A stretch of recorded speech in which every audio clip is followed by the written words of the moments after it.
Beaucoup de gens connaissent le concept d'infidélité sexuelle, ok? Quand ton partenaire va te tromper avec quelqu'un d'autre. Mais très peu de personnes connaissent le concept d'infidélité financière. Et pourtant, l'argent est l'une des principales raisons de divorce. D'ailleurs, beaucoup d'études ont démontré que l'argent était la deuxième cause de divorce dans beaucoup de couples et la première cause de dispute.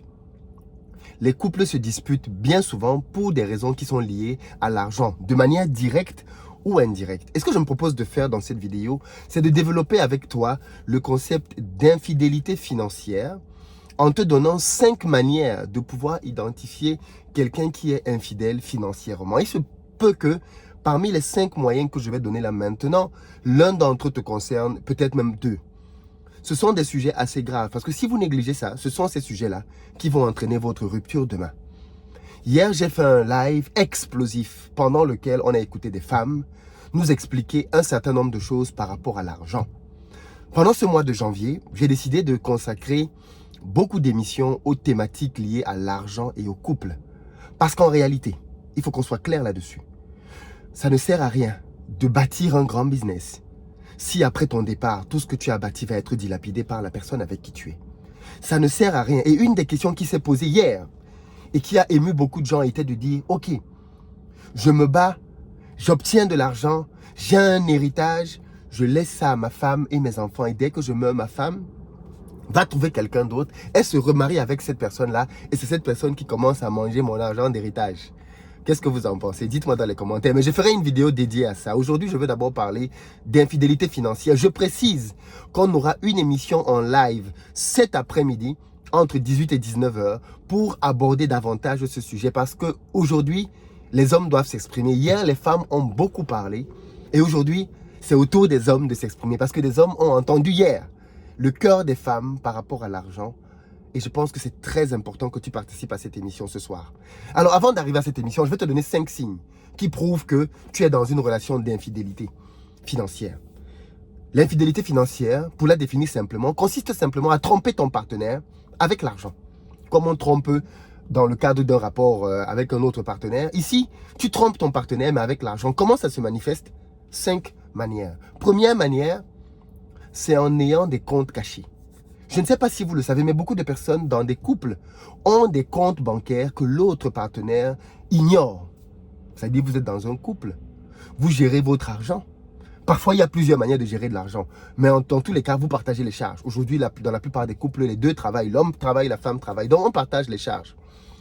En général, ce que les couples font, c'est qu'on a un compte commun dans lequel on met de l'argent et chacun a son compte de l'autre côté. Ce que beaucoup de gens ne savent pas, c'est qu'il y a des gens qui ont des comptes bancaires que l'autre ne sait pas.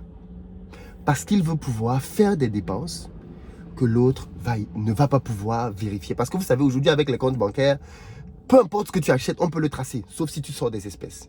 Et donc, ce que les gens font, c'est qu'ils créent donc un compte bancaire qui va leur permettre d'être, entre guillemets, libres de faire ce qu'ils veulent. Et donc, l'autre partenaire n'a bien évidemment aucune vue dessus. C'est très compliqué de détecter un tel compte. Vous avez très peu de moyens de savoir ça. Parce qu'il n'y a que lui et la banque dans laquelle il a pris ce compte qui sont au courant. Ceci peut se manifester différemment. Ça peut par exemple être dans les pays où il n'y a peut-être pas beaucoup de systèmes bancaires développés comme en Afrique. Ça se manifeste par le fait que quand l'homme touche son salaire, il vient et il donne à la madame la partie qui lui revient pour gérer le ménage et tout. Et le reste, il garde de son côté et il cache. L'idée ici, ce n'est pas de dire que tu as un compte bancaire que ta femme connaît ou pas. L'idée est de dire que tu t'assures d'avoir des endroits que tu peux faire, des dépenses que tu peux faire et que l'autre ne connaît pas. Deuxième manière de pouvoir détecter l'infidélité financière, c'est quand on a des dettes qu'on cache. Beaucoup de personnes savent que si leur partenaire savait qu'ils étaient endettés, ils ne se seraient pas mis ensemble. Du coup, on cache cette partie de sa vie. On ne dit pas à l'autre qu'on a des dettes. On entre dans la relation, on vit comme si de rien n'était. Mais bien souvent, ces dettes-là nous rattrapent, notamment quand on a affaire à des institutions. Le jour où vous voulez, par exemple, prendre un crédit pour votre maison, tu découvres que l'autre partenaire a des dettes qui plombent le couple. Vous faites comment? Des couples se séparent pour ça. Parce que c'est une haute trahison. Tu es venu dans le mariage avec des dettes de 10 000, 15 000, 20 000 euros. Tu n'as rien dit à personne.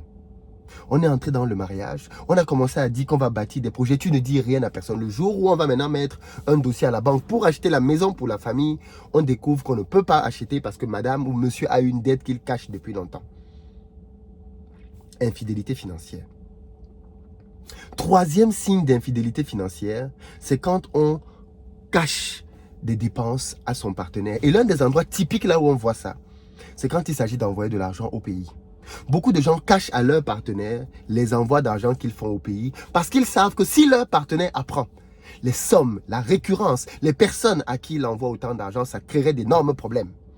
On va commencer à te dire, mais pourquoi tu envoies tout le temps l'argent à ton frère, à ta mère? Pourquoi est-ce qu'elle ne se débrouille pas? À son âge, on peut encore travailler. Et tu sais que ça va causer des problèmes. Oh, toi, tu as envie d'aider ton père, tu as envie d'aider ta mère, ce sont tes parents. Donc, qu'est-ce que tu fais? Tu caches.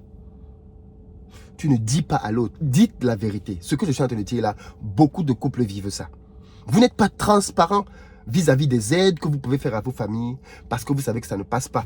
Pire encore quand on est dans des couples mixtes. Alors là, c'est mort. Le partenaire occidental, en général, n'est pas d'accord pour que tu envoies l'argent au pays parce que c'est une culture qu'il ne comprend pas. Quand on est en Occident, les parents se prennent en charge. L'État est là pour suppléer. Il n'est pas question que les enfants soient tout le temps en train d'envoyer l'argent aux parents. Donc, quand quelqu'un de culture occidentale pure épouse un Africain, se met en relation avec un Africain, il y a ce problème-là qui est crucial. Demandez à tous les couples mixtes que vous connaissez. Très peu de couples sont honnêtes sur ce point-là. Le partenaire qui a une famille en Afrique, soit il va souffrir parce qu'il ne pourra plus aider sa famille, parce qu'il sait que son partenaire ne va pas accepter, soit il va commencer à être infidèle. Il va commencer à trouver les moyens de prendre l'argent, aller faire les petits envois à gauche, à droite de manière cachée, sans que l'autre ne sache. Parce que si l'autre apprend que tu envoies de l'argent, ça pose problème. Mais même quand les deux sont africains, ce que les gens oublient, c'est qu'on peut être africain, venu du même pays, mais nos deux familles n'ont pas le même niveau social. Et donc, moi, je suis appelé à plus aider ma famille. Moi, dans ma famille, je suis Messi. Je suis Cristiano Ronaldo. Je suis qui tu veux, Zinedine Zidane. C'est sur moi que la famille compte. Oh, toi, tu viens d'une famille moyenne. Tous les enfants se débrouillent. Les parents n'ont pas besoin. Donc, toi, tu peux envoyer de temps en temps un cadeau à ta famille. Mais moi, c'est tous les mois que je dois envoyer. On fait comment? Oh, cet envoi que je fais au pays tous les mois pénalise notre couple. Donc, ça crée des problèmes. Soyez honnête par rapport à ça. Ça crée des problèmes. Et comme on ne veut pas des problèmes permanemment, on cache et on entre dans l'infidélité financière. Le quatrième, et qui est peut-être l'un des plus graves signes d'infidélité financière, c'est quand un partenaire s'endette au nom de l'autre. Vous imaginez ça? Tu es en couple avec quelqu'un, vous êtes mariés.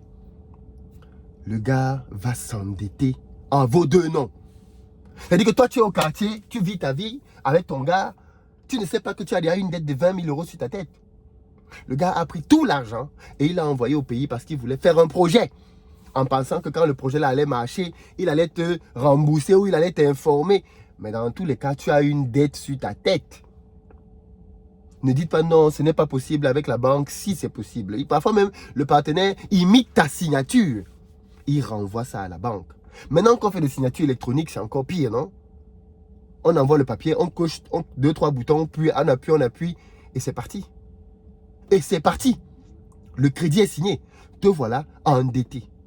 10 000, 20 000, 30 000, autant d'argent. Tu es endetté parce que quelqu'un d'autre est allé prendre un crédit en ton nom. Tu n'as rien demandé du tout. Mais te voilà endetté pour longtemps. Ça cause énormément de divorces. Parce que quand la personne apprend ça finalement, on se sent tellement trahi. Ça fait tellement mal. Tu te dis, mais comment tu peux être méchant comme ça? Comment tu peux aller m'endetter pour un argent que je n'ai pas demandé? Je n'ai même pas mangé 5 francs dans cet argent. Et me voilà avec des années de crédit sur le dos.